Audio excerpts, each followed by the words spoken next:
이러한 대화 내용이 있습니다. 이것은 사실은 평범한 대화 내용은 아닌데 한번 들어보십시오. 우리가 자네 할아버지를 먹었어. 미안하네. 이렇게 얘기하니까 그 얘기를 들은 사람이 괜찮습니다. 이 무슨 대화 내용일까요? 이 대화는 남태평양 바누아투 섬의 에로망고조 이게 선교를 하고 갔다가 그만 식인종들에게 잡아먹힌 선교사의 후손과 바누아투 국회 랄프 레젠바누 의원과 대화했던 내용이라는 것입니다. 그러니까 선교 사역을 하러 나갔다가 식인 풍습이 있는 그 식인종들에게 잡혀먹은 거예요. 존 윌리엄스라고 하는 그런 선교사님이었는데 1816년에 남태평양 그 지역의 일대 섬을 선교하시다가 이제 이 사건이 났던 이 섬에 1839년에 도착을 해서 그냥 복음을 전하지도 못하고 바로 그날 돌아가시게 되었다라고 하는 것입니다. 참 선교 사역에 있어서 참 하나의 미랄이 되는 그러한 선교사님들이 참 많이 있습니다. 여러분이 이렇게 선교 또 선교사라라고 하는 이 단어를 들으면 어떤 마음이 딱 떠오르세요? 오늘 우리 찬양대가 나는 가리라 하고 찬양을 정말 잘했어요. 비바람이 앞길을 막고 눈보라가 앞길을 막고 괴롭고 힘들고 죽음이 있어도 나는 가리라. 정말 가실 거예요? 네, 어이구 정말 할렐루야입니다. 선교사라고 하는 이 얘기를 들으면 그냥 가슴이 탁 막히는 사람도 있을 것입니다. 나는 아니야, 나는 못해 라고 하는 사람도 있을 것이고요. 또 예전에 이제 제가 어렸을 때 저의 그 고향에서 그 외국인 남자 2명, 특별히 미국인 남자 2명이 정복을 입고 여기 명찰을 메고 명찰을 달고 다니는 선교사들이 있었어요. 몰몬교도 선교사들이 있죠. 여기 지금 아산에도 있습니다. 아마 여러분 다니시는 그런 선교사들 본 적도 있을 것입니다. 그런 사람들 봤을 때 제 어린 나이에 그런 생각이 들었어요. 왜 저 사람들은 왜 쓸데없이 저렇게 인생을 낭비하지? 왜 낯선 땅에 와가지고 저렇게 사람들의 관심도 못 받으면서 저렇게 살지? 그런 생각을 했던 적이 있습니다. 즉 선교 또 특별히 선교사라고 하는 말을 들었을 때 한마디로 여러분 이런 생각을 하실 수도 있어요. 내 관심 밖의 사람이야. 그 사람은. 또 정말 불쌍한 사람이야. 왜 쓸데없이 인생을 허비해? 정말 열심히 살아도 못 살 판인데. 이런 생각할 수도 있습니다. 나랑은 상관이 없어. 근데 정말 그렇게 생각했던 그 선교사를 제가 2003년 5월부터 2005년 7월까지 OM 국제선교회 알바니아 선교사로 나가게 될 줄은 저도 꿈에도 몰랐죠. 아마 제가 거기에 있을 때 그 알바니아 사람들이 이런 식으로 저를 바라봤을 거라 저도 생각을 합니다. 우리 교단은 매년 1월 셋째 주를 해외 선교주일로 지키고 있습니다. 오늘이 바로 그날이고요. 그래서 해외 선교주일을 맞이해서 이제 선교사를 더 많이 파송하고 주님의 지상 명령 성취를 위해서 모든 개교회들이 최선을 다해 후원하고 기도하고 같이 협력하자고 하는 것이 해외 선교주의를 맞이하는 우리들의 마음의 자세가 될 것입니다.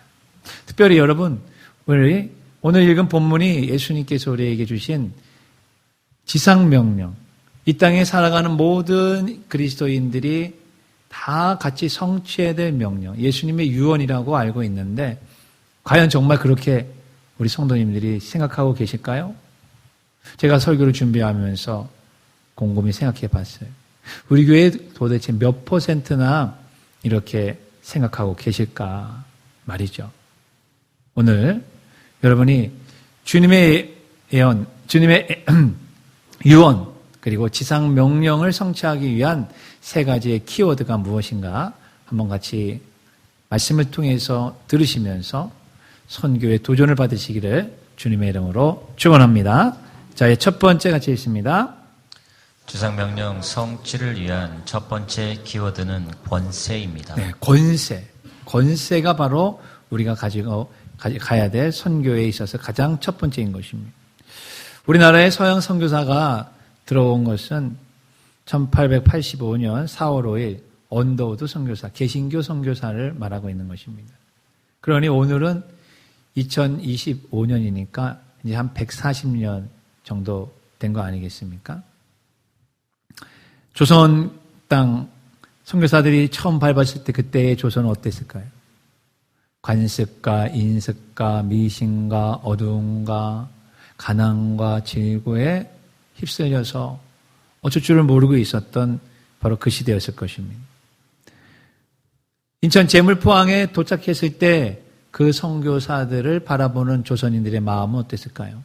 막 환영하고 막 기뻐했을까요? 아니죠. 오히려 야, 저 서양 귀신들, 양기자들, 저 코쟁이들, 저 눈파란 것들 뭐 이러면서 의심과 불신, 차디찬 마음을 가지고 분명히 선교사를 대했을 것입니다. 그리고 그들이 한국에 왔을 때 기다리고 있었던 것은 낯선 타양, 그리고 전혀 이름도 듣도 보지 못했던 음식, 고추장, 된장, 우리한테는 너무 친근하고 너무 맛있고 너무 좋은 것이죠. 김치. 지금이야 김치가 이제 세계적인 K-푸드가 되었지만 얼마 전까지만 해도 사람들이 김치, 아유 김치 냄새, 아유 저 마늘 냄새 우리한테 그러지 않았습니까? 그래 140년 전에 선교사들이 왔을 때 그거를 먹을 수가 있었을까요? 저도 여러분 알바니아 갔을 때 못 먹는 게 있었어요.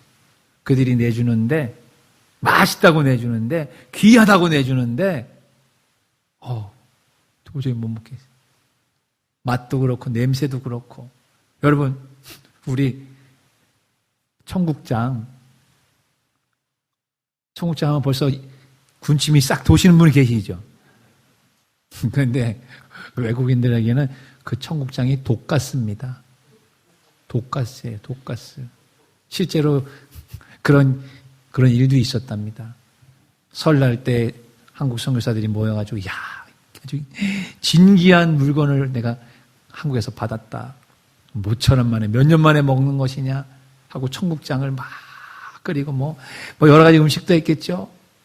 그리고 이제 청국장을 이제 점심 먹자 하고 먹으려는 순간에 경찰이 들이닥쳤대요. 여기 독가스 신고가 들어와서 왔다고. 그러니 얼마나 여러분 이 문화적인 차이, 음식에 대한 차이, 거기에다가 또 지금 한국 날씨는 춥지만 지금은 우리가 난방과 옷이 좋잖아요. 그러나 140년 전에 여러분 한국 얼마나 추워요. 그러니까 추위 이런 모든 것들이 선교사들을 기다리고 있는 선물이었어요. 고난의 선물이었죠. 왜 이런 낯선 땅에 선교사들은 140년 전에 왔을까? 무슨 부귀영화를 얻으려고? 인류애를 실현하기 위해서? 아니죠. 언더우드 선교사가 우리나라에 오게 될 때에도 1883년에 신학교 연맹 모임에서 조선 민족에 대한 이야기를 처음 들었다 합니다. 그래서 이런 이야기를 들었다는 거예요. 지금 조선은 1300만 민족이 복음이 무엇인지 전혀 모르고 가난과 질병과 학대 속에서 쓰러져 가고 있습니다. 그 나라가 드디어 작년에 문호가 열렸습니다. 그러면서 자 빨간 글씨 같이 있습니다. 주님은 여러분 중에 누군가가 조선 민족을 위해 선교사로 갈 것을 부르시고 계십니다. 이렇게 이제 거기 알버트 목사님이라는 분이 호소를 한 것이에요. 그랬을 때 언더우드 선교사는 인도를 가기로 작정을 하고 준비를 했었습니다. 그런데 하나님께서 마음을 바꾸시게 만들고 한국으로 오게 된 것이죠. 그 당시에 그 모임에 그 신학교 연맹 모임에서 이 이야기를 들은 사람들이 수십 명은 됐을 거 아니겠습니까? 그 중에 다 한국에 온 것은 아닐 것이에요.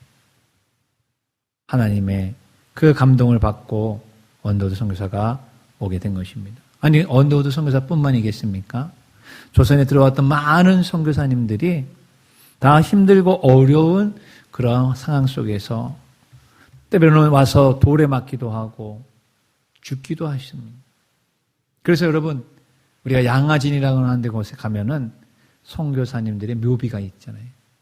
우리 교회에서도 벌써 갔다 온 지가 10여 년이 넘은 것 같은데 거기 양화진 선교사님들 무덤에 가보면 아주 마음이 숙연해지는 것을 볼 수 있어요. 거기 묘비명이 있고 그 사연들을 이제 쭉 사람들이 거기 이제 해설사가 이야기해 주면 똑같은 예수님을 믿는데도 우리는 맨날 예수 믿고 복 받아야 된다고, 예수 믿고 물질 축복 받아야 된다고, 예수 믿고 형통해야 된다고, 예수 믿고 잘 살아야 된다라고만 생각하면서 주여 주여 부르짖는 그러한 신앙도 있는 반면 이렇게 조선이라는 나라를 위해서 자기의 목숨을 바친 이런 분들도 있구나 하는 것을 알 수가 있는 것이죠.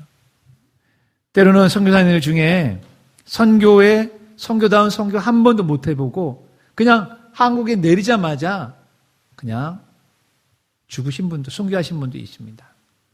영국의 선교사였던 로버트 제르메인 토마스 선교사님이 바로 대동강에 들어왔던 제너럴 셔먼호가 자초되면서 거기서 잡히고 그 대동강 그 강가에서 참수를 당했어요. 선교 한 번도 못 해보고. 그러니 이게 정말 개죽음이 아닌가 이렇게 생각도 할 수 있는데 하나님의 생각은 전혀 달랐다는 것이에요.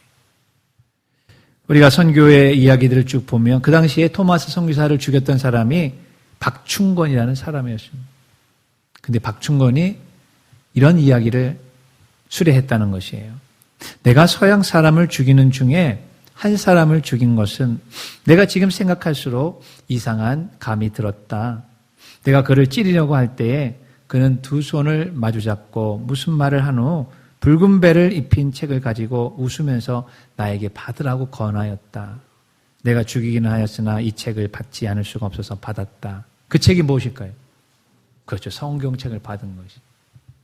그 토마스 선교사님을 죽였던 이 박충건 나중에 평양교회 장로가 됩니다. 그리고 그 받은 성경을 뜯어가지고 자기 집에 벽지로 받는 사람이 있어요.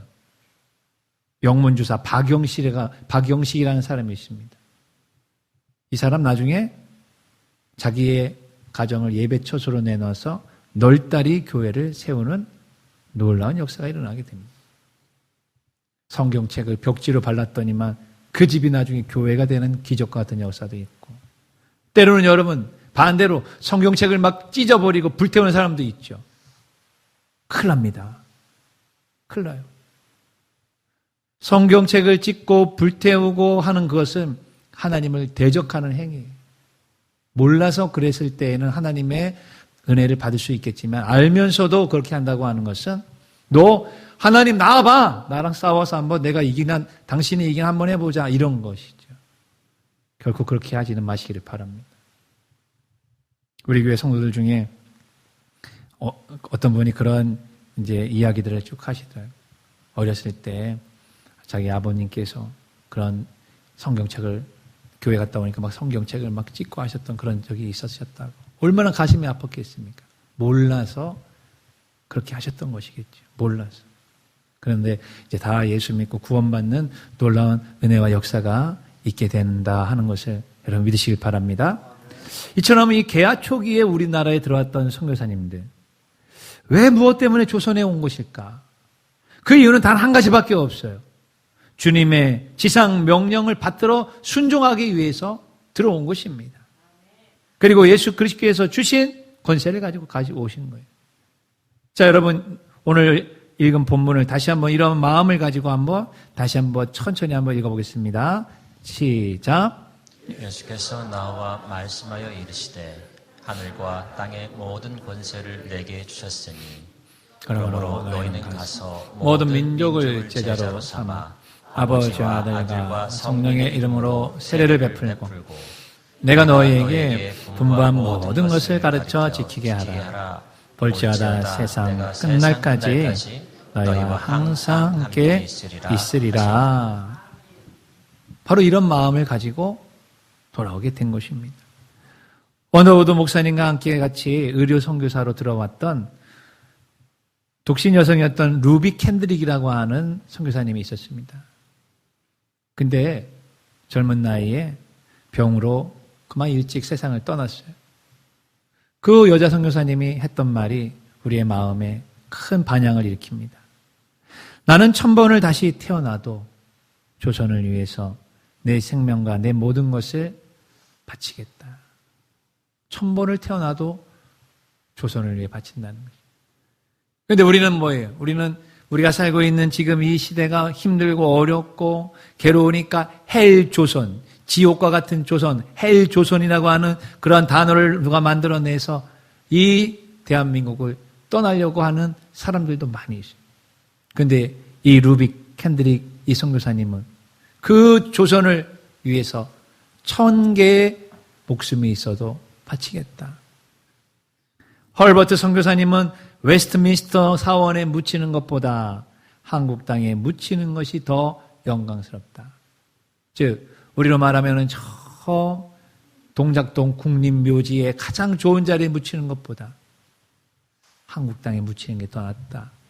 명예로운 것보다 한국 땅에 있는 것이 더 낫다라고 고백하고 있는 거 아니겠습니까? 이러한 수많은 우리 조선을 사랑해서 오셨던 선교사님들의 그 아름답고 헌신된 그 묘비명을 양화진에 가면은 읽을 수가 있습니다. 그들은 오직 예수님의 지상 명령 성취를 위해 이 땅에 온 것입니다. 우리에게 밝은 빛, 예수의 빛, 생명의 빛, 축복의 빛, 영생의 빛을 비추기 위해서 이 땅에 오게 된 것입니다. 그들을 조선이란 나라로 이끈 원동력은 무엇일까? 그것은 다른 것이 아니에요. 그 원동력은 유일하게 모든 사람은 복음을 듣고 구원을 받아야 한다라고 하는 예수 그리스도가 분부하신 영혼 구원의 열정을 받들어서 온 것입니다. 그리고 주님께서 그들에게 주신 권세를 가지고 이 땅에 들어오게 된 것이에요. 그래서 가난과 어려움과 부정과 부패와 불의와 그 당시에 그 많은 정치적이고 경제적인 그 많은 어려움들을 그 예수님의 권세로 이겨낼 수가 있었다 하는 것입니다. 그리고 그 권세는 오늘 우리에게도 동일하게 주신 예수님의 권세인 줄로 믿으시길 바랍니다. 예수님의 권세는 악한 마귀 귀신을 싸워 이길 수 있는 권세인 것입니다. 여러분, 사탄을 이길 수 있는 것은 돈으로는 안 됩니다. 세상에 어떠한 권력으로도 싸워 이길 수가 없어요. 오직 예수의 이름으로만 이길 수가 있습니다. 예수님의 권세는 이 세상의 악과 부조리와 미신과 잘못된 간섭을 타파시킬 수 있는 힘을 우리에게 준다는 사실을 믿으셔야 되는 것입니다. 나의 힘으로 안 될 것 같은 가정의 복음화와 사회의 개혁과 이 세계를 변화시킬 수 있는 힘이 바로 예수 이름의 권세에 있다는 것입니다. 그래서 우리 찬양 중에 여러분 잘 알고 있는 찬양 있잖아요. 예수님 권세, 예수님 권세, 예수님 권세, 내 권세 찬양하잖아요. 그죠? 믿으시길 바랍니다. 선교를 한다, 선교사가 된다. 이것은요, 오직 예수의 이름의 권세를 가지고 그것을 믿는 사람만이 할 수 있는 특권이라고 하는 사실을 믿으시기를 주의 이름으로 축원합니다. 두 번째 같이 있습니다. 지상명령 성취를 위한 두 번째 키워드는 가라입니다. 예수님께서는 우리에게 복음을 땅끝까지 전하고 많은 사람들을 구원의 대열로 인도하기 위해서 한번 어떻게 해야 될지 생각해봐. 좀 골똘히 연구를 해봐. 추구해봐. 이러한 간념적인 용어를 사용하지 않았어요. 그냥 제자들에게 뭐라고 했어요? 가라. 가서 제자를 삼아라. 가라라고 하는 행동 동사를 명령형으로 주셨다는 것입니다. 가라라고 하는 것은 분명한 방향이 있습니다. 가는 목적이 있는 것입니다. 왜 주님은 가라고 하셨을까요? 이 가라는 명령에 순종하여서 세계를 향해 미전도 종족을 향해 나가는 사람, 그런 사람들을 선교사라고 하는 것이고, 그런 사역을 선교라고 하는 것이고, 또한 그렇게 선교사를 파송하는 그 교회를 선교 후원 교회라고 하며 선교 후원하는 성도가 되는 것입니다. 그들은 다 복음을 들고 갑니다. 그 복음에는 예수의 권세가 있고 예수 십자가의 능력이 있습니다. 행복한 인생과 인간다운 삶을 살아가는 인생과 영생을 소유한 인생으로 만들 수 있도록 주님께서 제자들에게 가라고 명령하신 것입니다. 그래서 오늘 우리에게도 동일한 명령을 하고 계시는 거예요. 우리 이웃에, 우리의 주변에 있는 가정에, 또한 가족 중에, 친구 중에, 이웃 중에, 직장 동료 중에 아직까지 예수를 모르는 사람들에게 가라는 거예요. 가서 전하라는 것입니다. 이 가라는 이 명령에, 여러분 이 명령의 말씀이 지금 여러분의 귀에 들리십니까? 여러분의 가슴에 이게 들리십니까? 제자들은 그것이 들렸어요. 그래서 그들은 갔습니다. 가까이인데도 예루살렘과 온 유대와 사마리아와 땅끝까지 갔습니다. 그리고 가서 순교했습니다. 죽었다는 것이. 여러분, 저와 여러분은 한 번 태어나서 한 번 반드시 죽습니다. 어떻게 죽느냐는 그게 제일 큰 문제겠죠. 어떤 사람은 짧고 굵게 죽는 사람도 있고, 어떤 사람은 가늘고 길게 살기를 원하고 죽는 사람도 있을 것입니다. 또 어떤 사람은 돈 때문에 죽는 사람도 있고, 어떤 사람은 권력 때문에 죽는 사람도 있습니다. 오늘 예수님의 제자들과 같이 예수 그리스도 생명의 주님이 주시는 그 사명 때문에 죽음의 길을 가는 사람도 있습니다. 나는 가리라, 주의 길을 가리라 라고 하는 이 찬양의 고백 그대로 가는 우리 성도들이 되시기를 간절히 바랍니다. 지금 이 세상에 살고 있는 많은 사람들 중에는 잘못된 사상과 철학에 빠져서 평생을 주님께로 가까이 오지 못하는 사람도 많이 있습니다. 또 잘못된 인습과 간습과 미신에 빠져서 행복으로부터 멀리 가고 있는 사람도 많이 있습니다. 각종 중독에 빠져서 자신의 시간과 인생을 허비하는 사람도 많이 있습니다. 왜 그럴까요? 공통점은 그들에게 하나님이 없다는 것이에요. 그들이 아직까지 복음을 듣지 못했다는 사실인 것입니다. 그들에게 참 복음, 생명의 복음, 예수 그리스도의 십자가의 복음, 부활의 복음이 전달되게 된다면 그들에게 변화가 생긴다 하는 것입니다. 마치 한국 초기 기독교가 우리나라에 들어왔을 때 변화를 일으켰던 것처럼 말이죠. 여러분, 복음이 들어오고 기독교가 들어오면 많은 변화들이 생기는데 그 중에서 가장 큰 변화는 바로 가정에서부터 시작이 될 것입니다. 오늘날 우리 여성들의 지위는 어마어마하게 성장이 되었습니다. 그러나 이 140년 전에 우리나라의 여성들은 어떠한 대우를 받았을까요? 남편하고 똑같은 상에서 밥을 먹었을까요? 아닙니다. 남편들하고는 다르게 부엌에서 흙바닥에서 밥을 먹었어요. 남편들이 아내들한테 하대하고 갈시하고 모멸해도 그것이 여자로 태어난 운명이라고 생각하고 살아갔던 때가 있었습니다. 지금은 그렇게 하면 안 되죠. 지금 그렇게 했다가는 어떻게 돼요? 당장에 살지도 않을 뿐만 아니라 오히려 요즘에는 남자들이 맞고 살죠. 여성 상위 시대가 되었어요. 여성의 인권이 높아졌습니다. 어린아이들의 인권이 높아졌습니다. 장애인들의 인권이 높아졌습니다. 이 모든 것들이 복음이 들어오고 하나님의 말씀이 들어오면서 우리에게 나타났던 엄청난 변화인 것입니다. 기독교가 들어오면서 축첩제도, 첩을 두는 것을 금지했습니다. 남녀평등 사상을 도입했고 여성의 교육과 사회 참여를 적극적으로 유도하게 되었던 것입니다. 이렇듯 복음이 한 사람에게 들어가면 그 사람의 마음과 생각에 큰 변화가 생기게 되어져 있습니다. 예수님의 복음이 내 안에 들어왔는데도 불구하고 내 생각과 마음에 조그만 변화도 없다고 한다면 둘 중에 하나입니다. 내 영혼이 아직 죽어 있든지 예수님을 내가 영접하지 않았든지 둘 중에 하나예요. 예수님의 복음은 생명이기 때문에 빛이기 때문에 빛이 비추면 어두움이 물러가게 되어져 있고 빛이 비추는 곳에서는 내 죄악과 허물이 보여질 수밖에 없는 것이고 생명이 들어오게 되면 죽음은 떠나가게 되어져 있는 것입니다. 사랑하는 성도 여러분, 예수 그리스도의 십자가의 복음을 믿으십니까? 부활의 복음을 믿으십니까? 재림의 복음을 믿으십니까? 그렇다면 내 마음에 내 심령에 주님이 주시는 변화가 반드시 있게 되는 것입니다. 가정과 사회가 새로워지는 것입니다. 이렇듯 선교라고 하는 것은 인간에게 참된 인생의 길을 제시해 주는 것입니다. 그 길은 행복의 길이고 그 길은 진정한 성공의 길이고 진정한 영생의 길을 가르쳐 주는 것이 바로 선교인 것입니다.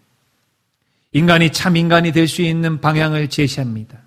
선교는 나만을 위한 삶이 아니라 함께 진리 안에서 공존해 가는 것이야말로 진정한 성공임을 가르쳐주고 있는 것이. 또한 하나님을 떠나 고아와 같이 방황하는 그 인간에게 영원히 돌아가야 될 집이 있다는 것을 알려주는 것이 바로 선교가 되는 것입니다. 우리는 이를 하기 위해서 선교사를 파송하고 또한 선교 헌금을 드리며 그 선교사들을 위해 기도해주고 있는 것입니다. 지금 현재 이 지구에는 아직도 이 복음을 듣지 못한 미전도 종족들이 있을까요? 있을까요? 있죠. 있습니다. 많이 있습니다. 140년 전에 우리 조선이 미전도 종족에 분류됐던 것처럼 그때에 우리는 복음을 몰랐어요. 성경을 몰랐어요. 그래서 유교의 조상신을 믿을 수밖에 없었습니다. 저희 집도 저희 할아버님이 돌아가시면서 조상 제사 지내는 것을 완전히 근절시켰습니다. 그 전까지는 제사를 지냈어요. 몰라서요. 조상한테 제사를 지내면 잘 될 거라고, 묘자리 잘 쓰면은 자녀 손들이 잘 될 거라고. 근데 여러분, 묘자리 아무리 잘 써도 안 되는 데도 있고, 제사 그렇게 상다리 휘어지게 차려도 안 되는 경우도 많이 있습니다. 자리 잘 썼다고 했는데 수해가 나가지고 여러분 공동묘지 같은 데 보면 막 섞여버리죠. 그럼 그거 어떻게 찾을 거예요? 묘자리가, 제사가 조상신이 우리에게 복을 주는 것이 아니라 우리를 만드신 창조주 하나님이 우리에게 복을 주신다는 사실을 믿으시면 하시기 바랍니다. 이것이 우리 기독교 신앙인 것이. 그러나 선교사들이 이 복된 소식을 전해주지 않았다면, 아무리 이런 사실이 있다는 사실을 알면서도 우리는 모르고 여전히 조상신을 찾고 여전히 족보 속에서 족쇄에 매여서 지금까지 헤매는 삶을 살아가고 있을 거다 하는 것입니다. 그러니 여러분, 이 선교의 명령에 예수님의 권세에 순종해서 왔던 선교사님들이 얼마나 귀한 분들이십니까? 그러므로 선교의 명령은 목사나 선교사와 같은 어떤 특정인에게만 주어진 것이 아니라는 사실을 꼭 기억하시길 바랍니다. 예수님의 유언을 따라야 되겠다. 예수님이 좋아하시는 것을 해드려야 되겠다라고 생각하며 내 주변에서부터 복음을 전하고 또 복음을 나누는 그 일을 하는 사람들이 실제로 선교사가 되는 것입니다. 코로나 이후로 지금 대한민국으로 많은 민족들이 들어오고 있어요. 유입되고 있습니다. 그래서 오히려 이 밖으로 나가는 선교사보다 지금 한국 안에 들어와 있는 외국인들을 대상으로 해서 그들을 예수 믿게 하고 그들을 훈련시켜서 자국으로 파송시키는 그러한 선교 정책도 요즘에는 많이 각광을 받고 있는 것입니다. 어쨌든 한국에서 선교사를 훈련시키든 외국에 나가 그 선교지에서 직접 구원해서 선교 훈련을 시키든 어떻든 간에 예수의 복음을 가지고 가라라고 하는 그 명령에 순종하는 저와 여러분 되시기를 축원합니다. 마지막 세 번째 같이 있습니다. 지상명령 성취를 위한 세 번째 키워드는 함께입니다. 예수님께서 제자들을 선교하러 보내면서 너희들끼리 잘 갔다 와 혼자 가게 하지 않으셨습니다. 함께 가겠다고 약속하여 주셨습니다. 권세도 주고 능력도 주고 성령으로 함께 해주신다고 약속하여 주셨습니다. 왜냐하면 선교의 현장은 영적 전쟁의 최전선이기 때문에 그런 것입니다. 대장 되시는 예수님이 우리와 함께 하신다고 하셨어요. 이 함께라고 하는 이 단어에는 어두움 속에서도 함께 할 것이고 추위와 배고픔 속에서도 곤란 속에서도 함께 할 것이고 사람들의 비방과 모욕 속에서도 함께 할 것이라는 약속인 것입니다. 누가 함께 하신다는 거예요? 만왕의 왕이신 예수님이 함께 하시겠다는 것입니다. 어디 예수님뿐이 계십니까? 예수님을 믿고 구원받은 형제 자매들이 선교사를 파송하고 기도하며 함께 동참한다는 것입니다. 이것이야말로 지상명령을 성취하는 놀라운 비결이 되게 되는 것입니다. 여러분 꼭 아프리카로 가야만 선교하는 것일까요? 전문적인 선교사 훈련을 꼭 받아야만 선교사가 되는 것일까요? 그렇지 않습니다. 예수님의 이야기, 복음을 내가 진짜 믿고 그 말씀을 어디에서나 누구에게나 전하는 바로 그 사람이 선교사가 되는 것입니다. 그러므로 여러분의 가정, 여러분의 직장, 여러분의 회사, 여러분의 사업체가 바로 선교지가 될 수 있음을 믿으시기를 바랍니다. 내 주변에서부터 시작하여 세계가 우리 모두의 선교지가 될 수가 있는 것입니다. 우리 온양 선교교회도 2026년에 지금 선교를 하고 있습니다. 2026년 선교 현황을 여러분 주보의 뒤에 보면은 선교 현황이 나와 있습니다. 주보 뒤를 한번 참고하시길 바랍니다. 지금 우리는 필리핀의 두 명의 선교사님, 일본의 한 명의 선교사님을 후원하고 있습니다. 성결 선교회와 성결교단 축구 선교회, 선교단체를 우리가 후원하고 있고 CT에서 중부 방송 선교회를 후원하고 있습니다. 또한 국내에서는 일족 반석교회, 강주 우리교회, 바울중앙교회, 우리 세계의 작은 교회 목사님들을 후원하고 있고 우리 지방의 충청지방의 국내 선교위원회의 작은 교회들 12개의 교회들을 또한 후원하고 있습니다. 교단교회 개척훈련원과 우리 지역에 있는 온양이동 행복키움 추진단, 아산시 경목위원회, 아산시 기독연합 봉사회, 또한 해외 지교회를 개척하기 위해서 우리가 준비하고 있고 서울신학대학교를 위해서 후원하고 있습니다. 그렇게 해서 우리가 한 달 동안 매달 우리가 지원하고 있는 금액이 210만 원 정도 됩니다.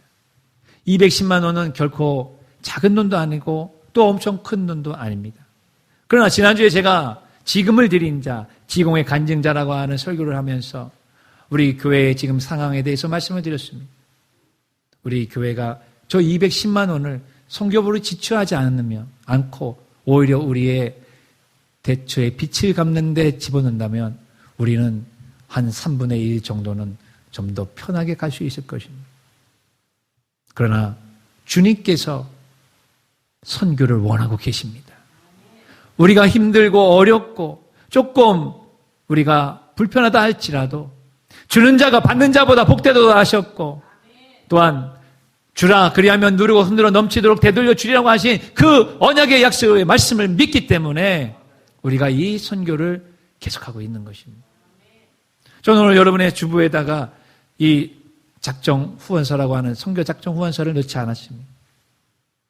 왜냐하면 지금까지 이 선교를 계속하고 계시는 분도 있고 오늘 이 선교에 대한 이 설교를 듣고 내가 필요하구나. 내가 함께 같이 이 선교사에게 동참했다고 하시는 분들은 뒤에 준비되어져 있는 그 쪽지에 자원하여서 쓰시면 되는 것입니다. 감동이 오는 대로 하시면 되는 것이에요. 특별히 올해는 우리가 3명의 선교사를 파송하기로 했습니다. 파송과 후원은 다릅니다. 파송은 선교사를 5년 동안 한 텀 동안 적극적으로 정말 책임을 져주는 겁니다. 우리는 아직 일 후원을 할 수가 없어요. 일 후원 파송은 100만 원을 매달 지원을 해야 됩니다. 2후원은 50만 원입니다. 우리는 지금 3후원 매월 30만 원씩 14개월을 지원하면서 5년을 지원하는 것입니다. 우리 교회가 매번 500명 성도가 모이고 50개 구역이 되고 5명의 선교사를 파송하는 그런 교회가 되게 해달라고 여러분 기도하고 계시죠? 그렇다면 여러분 언제 어느 세월에 5명 선교사 파송하겠습니까? 그래서 이번 사무총회 우리가 예산당회 때 이렇게 한번 해보자고 먼저 주님 앞에 우리가 헌신해 보자고 하면서 3명의 선교사를 파송하게끔 그렇게 하게 된 것입니다. 사랑하는 성도 여러분, 우리가 주님의 명령에 지상 명령에 순종하고 그 주상 명령을 적극적으로 성취하는 데 앞장서게 될 때에 분명히 주님도 우리의 가정, 우리의 기업, 우리의 직장, 우리의 사업장 일터를 돌보실 줄로 믿으시길 간절히 바랍니다. 주님의 지상 명령 성취는 그야말로 모든 그리스도인들에게 주신 명령인 것입니다. 그 지상 명령 성취를 위한 첫 번째 키워드는 다름 아닌 권세입니다. 주님이 주신 권세를 가지고 우리는 가까운 우리 주변부터 먼 나라에까지 가게 될 것입니다. 두 번째 키워드는 바로 가라는 것입니다. 생각만 하고 있고 앉아 있는 것이 아니라 가는 액션을 취하고 행동을 취하고 가게 되면 주님이 함께 가실 것이고 앉아 있으면 주님이 함께 앉아 있을 것이고 가서 주님의 복음을 전하게 될 때에 비록 힘들고 어렵고 비바람, 풍파, 괴로움, 추위도 있겠지만 그곳에서 생명의 역사가 일어나는 줄로 믿습니다. 그리고 함께 주님이 가신다고 하셨어요. 함께 교회가 간다고 우리는 고백하고 있는 것입니다. 선교사를 파송하든지 선교사가 되어서 가든지 아니면 선교사를 보내든지 할 수 있는 저와 여러분 되시기를 간절히 바랍니다. 한번 따라해 주시기 바랍니다. 선교사가 되어 가든지 선교사를 보내든지 가든지 보내든지 둘 중에 하나는 우리가 해야 된다는 사실을 꼭 기억하시기를 주의 이름으로 증언합니다.